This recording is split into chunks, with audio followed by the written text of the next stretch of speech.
Hello Libra, Sun, Moon, Rising, and Venus signs. Kamusta kayo? Sana po ay nasa mabuti kayong kalagayan. Welcome back po sa Star Tarot at kung bago kayo rito, welcome din po kayo. Please subscribe, like, share my videos, and leave me a comment kung nakaresonate kayo. First card ninyo, surrender your fear of change. Okay? Sabi dito, the universe is reminding you that you are cared for always. Whether you're afraid of a change in your job, your health, or relationship, or if you fear aging or death, repeat the affirmation, I have faith that all is well. Ito yung dapat ninyong sabihin, no? I-affirm ninyo yan every day. You know, I have faith that all is well. I have faith that all is well. I have faith that all is well. Para mawala na yung takot mo, mawala na yung pagdududa mo, 'di ba, sa mga mangyayari sa buhay mo or sa sarili mo itself, yung ganyan. Okay? Surrender your fear of change. Kasi kung matatakot ka, patuloy kang matatakot, 'di ba? You're not going anywhere. Libra, you will be stuck where you are, 'di ba? Kasi yung takot na yan yung hihila sa'yo pabalik. Yan ang hihila sa'yo pababa. So what else? We have surrender resentments. Holding on to resentments only poisons you. Okay? Try to forgive others for their shortcomings and keep moving forward toward positive situations in your life. Alright? So, surrender your resentments. Okay? Surrender resentments. Holding on to resentments only poisons you, sabi dito. Kaya as much as possible, tanggalin na natin yung mga resentments na ito. As much as possible, um, ah, mag-ano na tayo, mag-move on, magpatawad, 'di ba? Kasi kung patuloy tayong mag-harbor ng mga ganyan, resentments, mga emotional baggages natin, we won't be able to move on sa buhay natin. Lagi nating iisipin yung mga sama ng loob. Yun lang ang makakapagpa-stuck tuloy sa'yo, no, sa kung nasaan ka. Progress will not be there, 'di ba? Mapapag-iwanan ka na ng panahon, ganyan. Sayang na mga bagong opportunities, mga pagkakataon, ng mga blessings na binibigay sa'yo kung ikukulong mo yung sarili mo diyan sa mga resentment, sa mga tampo, sa galit, sa sama ng loob. Okay? Kaya mas mabuting magpatawad, 'di ba? So that you'd be able to start a new life, 'di ba? On a clean slate. So we have surrender obsessive thinking. If you're obsessing about a person or situation, turn the dilemma over to spirit. Doing so will help you bring clarity or even solve problem. Okay? Whatever this is, no? Whatever it is na sa tingin mo hindi na nakakabuti sa'yo, hindi na nakakatulong sa'yo, wala nang naidudulot na magandang outcome sa buhay mo, then release them. Okay? Release them. Anuhin mo na sila. Tanggalin mo na sa buhay mo. Alisin mo na anything, no? Anything, whether that is tao, bagay, sitwasyon na hindi na nakakatulong sa'yo.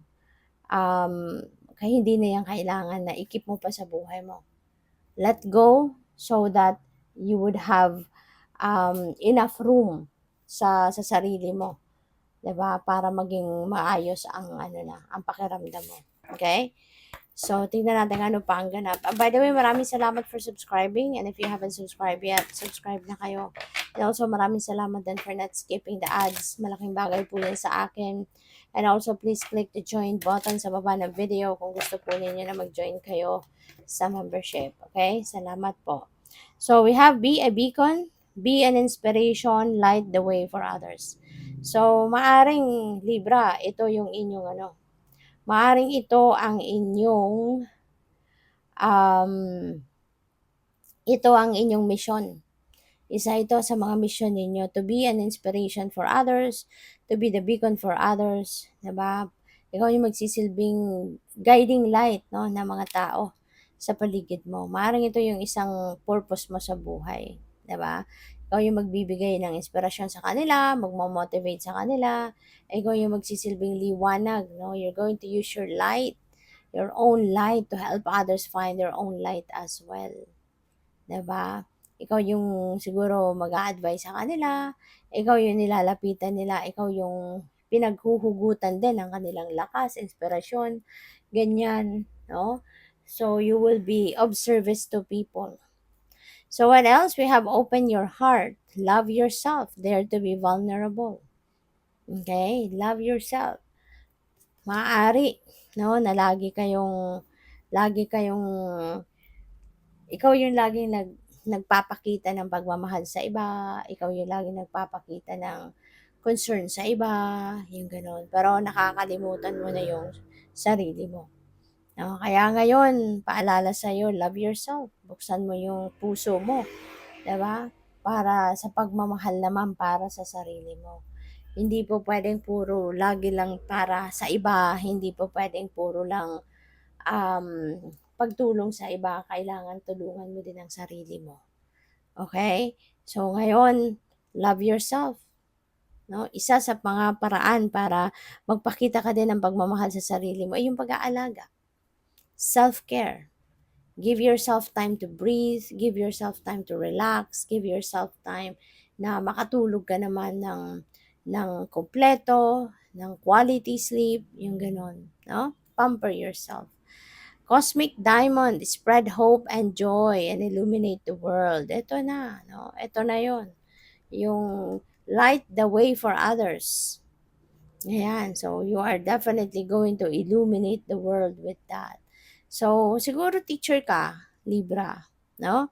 Pwedeng isa kang academic teacher, nag-i-impart ka ng mga impormasyon, um, sa ibang tao or pupuwede ka rin na isa kang spiritual teacher, pupuwede ikaw isang counselor, ganyan, mentor, you know, na ikaw yung nag-aano, ikaw yung gumagabay sa maraming tao na makita nila yung mga bagay, sitwasyon na hindi nila nakikita, ikaw yung magpapaliwanag sa kanila, yung mga ganyan, no?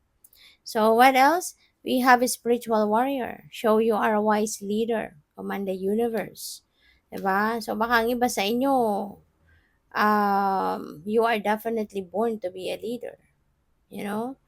Nakatakda ka talaga. Kumbaga, nasa guhit ng palad mo ang pagiging isang leader. Kaya maybe ngayon, you will be on that position na. No? Kung sa trabaho ito, maaaring ikaw ay mapopromote na. 'Di ba? Bilang manager, bilang consultant, bilang supervisor, mga ganyan. So you will be the one ano, leading people. You are going to be the leader of a group, of a company, of a department, yung mga ganon. So congrats sa'yo. Thank you for watching Love and Light. Namaste.